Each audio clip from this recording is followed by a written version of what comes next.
Olha, esse chifre de ouro aqui. Então, a ave é maravilhosa, o fundo estava desfocado, um galho relativamente bom, claro que daria para melhorar, mas olha a luz que está chegando nele. Então você já pode ver que ó, ele está na sombra, tem um fachozinho aqui de luz nele.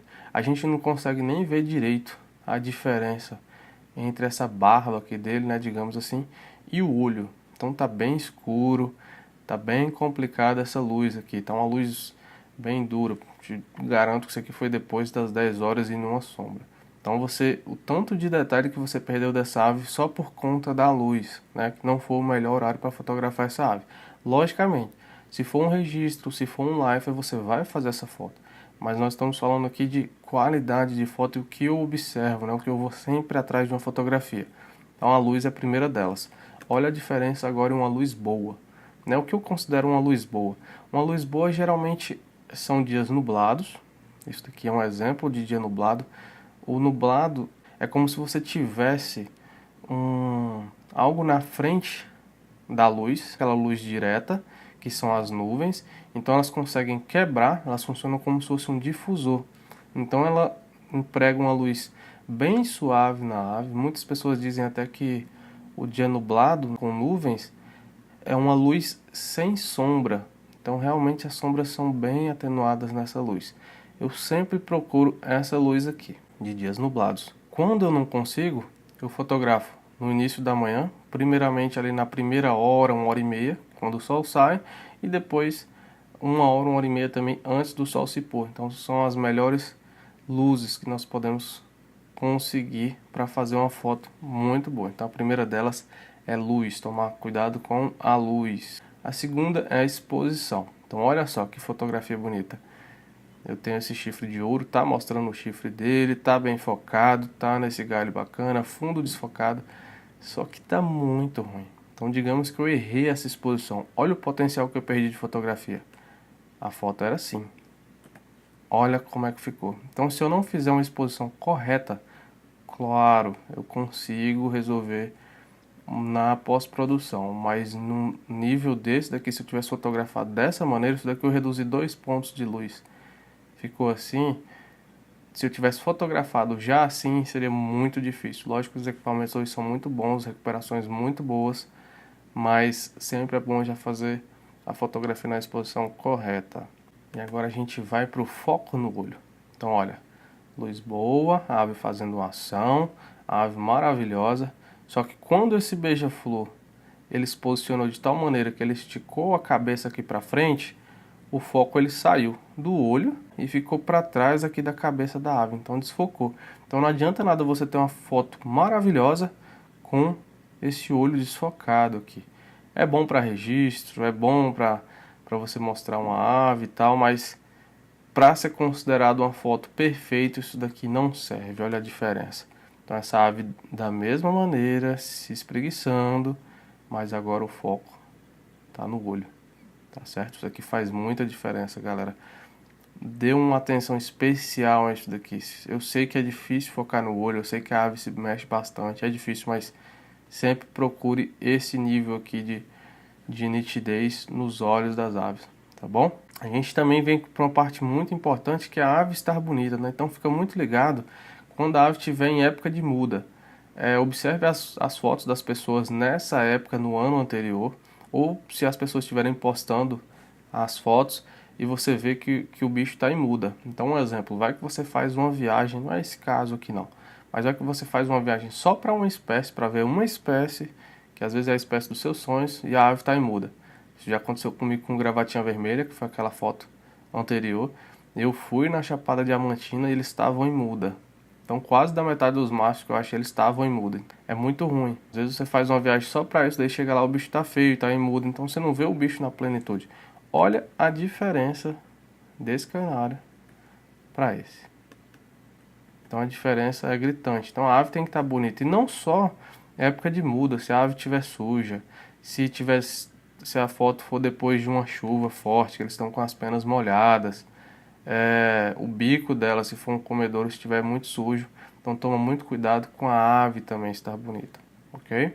Outra coisa aqui, outro ponto muito importante é o puleiro que a ave está.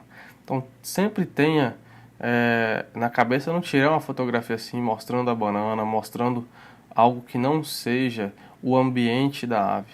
Então isso daqui é um comedourozinho, isso aqui foi a minha primeira foto de saíra 7 cores. Olha a diferença alguns anos depois.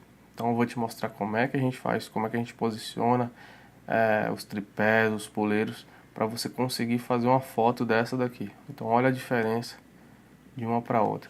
E esse poleiro aqui também é muito importante, então às vezes é muito bom você ter detalhes, musgos, um galho interessante. Às vezes não é interessante que você tenha tanta informação no galho. Então o poleiro é um ponto muito importante também, o poleiro em que a ave está pousada. E o fundo, que eu falei lá no começo, ele é 50% da fotografia.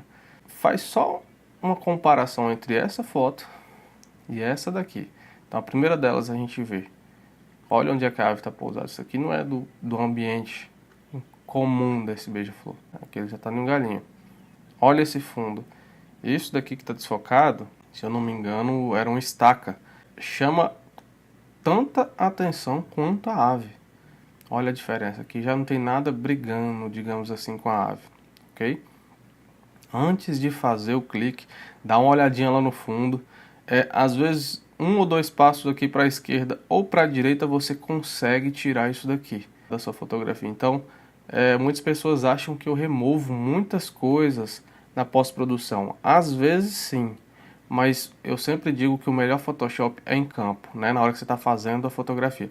Então preste muita atenção para o fundo da sua fotografia. Não adianta nada uma ave maravilhosa, com ação maravilhosa, e ter uma luz aqui atravessando, um galho mais claro, alguma coisa lá no fundo que chame tanto a atenção quanto a ave. E a distância, olha só, essa daqui, isso aqui vocês vão ver lá na frente, que nós fizemos um comedouro do zero para essa sanãs aqui, sanãs e saracuras. Chegou um ponto que elas estavam confiando tanto em mim, ó, que eu faltava tocar nelas.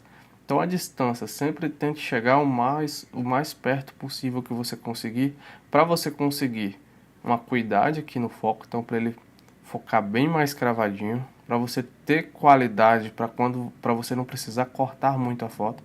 Então isso aqui entra muito, isso aqui é muito levado em consideração na hora do resultado final, em relação à nitidez, se você for fazer impressão, ou se for postar em sites que você consegue dar um zoom maior na foto. Então sempre tente chegar mais próximo possível da ave, tá? Muitas pessoas se incomodam com partes desfocadas, né? Isso aqui é profundidade de campo. Eu particularmente não me incomodo muito. Se isso daqui tiver em foco, mostrar as características da ave, eu sinceramente não me importo muito. Mas é de pessoa para pessoa. Então, distância também é muito importante. Sempre chegue mais perto da ave. Pós-produção. Na pós-produção eu resolvo tudo que eu não consegui resolver em campo. Então, a princípio eu pensei que eu tinha feito a exposição correta. Por quê? Esse amarelo aqui é muito complicado, então eu estouro ele muito fácil. Nesse caso aqui, eu preferi fazer a foto desse jeito. Fiz algumas correções na pós-produção. Depois eu vou mostrar para vocês o resultado final dessa foto. Então eu cortei aqui, ó, esse pedaço da pata desse Benedito. Eu dei uma limpadinha aqui, dei uma melhorada no olho da ave. Então o resultado final ficou bem melhor com alguns ajustes. Então pós-produção é muito importante, uma pós-produção não destrutiva. Sempre é bom você saber o que você está fazendo para não destruir. O que já estava bom, às vezes você estraga ao invés de melhorar. Mas fique tranquilo que no decorrer do curso nós vamos passar por passo a passo. Eu vou te mostrar todo o meu workflow, o que eu faço nas minhas fotos, e aí você vai ver se serve para você ou não. Então pós-produção entra assim na conta, uma pós-produção bem feita, ok? Equipamento. Essa foto aqui foi feita com a Nikon D800, é uma full frame, com uma lente 300mm f4, sem TC, e eu estava bem perto dessa ave aqui, eu estava a 1,5 m, no máximo 2 metros. Olha o nível de detalhe que eu tenho desse beija-flor, tá beijando essa flor aqui. Eu tenho a asa dele toda aberta, eu tenho esse detalhe aqui, ó, tenho muita textura aqui nessa parte de penas dele, foquei perfeitamente no olho. Então, nessa condição aqui, que eu fiz tudo que nós já passamos corretamente, ainda tem um equipamento bom, o seu resultado vai ser maravilhoso.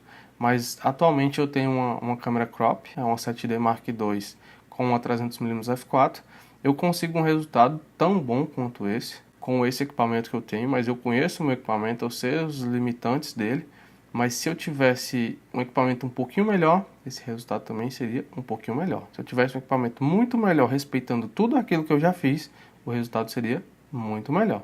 O equipamento não está no topo do que eu olho de fotografia. Uma fotografia bem executada é muito mais importante do que você saber qual equipamento que a pessoa comprou. Eu te asseguro com toda certeza, se eu postar essa foto sem nenhum EXIF, ninguém sabe que câmera eu utilizei aqui. Então, a fotografia bem executada, os resultados são bem similares e muito bons. Quase tudo que a gente tem hoje disponível no mercado são bons. Então, o equipamento entra nesse ponto aqui agora, depois até da pós-produção. Vamos em frente. Contato visual, que eu falei. Então, olha a diferença dessa Iambu aqui andando, passando correndo. Isso aqui é o mais comum. Esses bichos, eles são bem assustados, passam muito rápido. E essa daqui dela olhando. Olha a diferença do impacto que você tem na fotografia quando a ave olha para a sua lente, olha para você.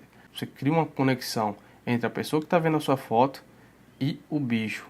Então fica uma foto muito mais impactante. Então sempre espera para dar o clique no momento em que a ave olhar para você. Então existem alguns artifícios, você faz um barulhinho com a boca, você arrasta o pé no chão, só para chamar a atenção da ave, ela olha e você faz a foto. Então espera o contato visual. E por último, a ação. Então eu fui para fazer essa foto aqui. Então era a foto que eu saí de casa com essa foto em mente. Fui lá, executei, gostei muito do resultado. Só que ele me presenteou com essa ação. Então ele se espreguiçou antes de voar. Então sempre que você fizer tudo aquilo que nós já falamos. Então a luz, a exposição, o puleiro, o fundo, o foco no olho, se você tiver um equipamento bom, se você fizer uma pós-produção boa e a ave te brindar com um movimento, com uma ação, então seja voo, seja caçando, capturando outra ave, brigando, fazendo a corte, se você ainda adicionar aquilo tudo, mais a ação, sua fotografia vai ter muito, mas muito mais impacto. Essa daqui, na verdade, foi uma das minhas fotos mais queridas na internet. Muitas pessoas falam que é a melhor foto que eu tenho. E é muito interessante porque tem esse raio de luz aqui entrando. Ele está um pouquinho mais na sombra do que essa. Mas as pessoas adoraram essa foto. Então muitas pessoas adoraram, outras não. O que eu quero deixar bem claro também é que não existe nada certo e errado. Eu mostrei o que eu considero uma foto boa. Se você gosta das minhas fotos, você tem um gosto bem parecido com o meu. Então vamos cuidar daqueles aspectos que eu acabei de mencionar. E é tudo isso que eu olho numa foto boa.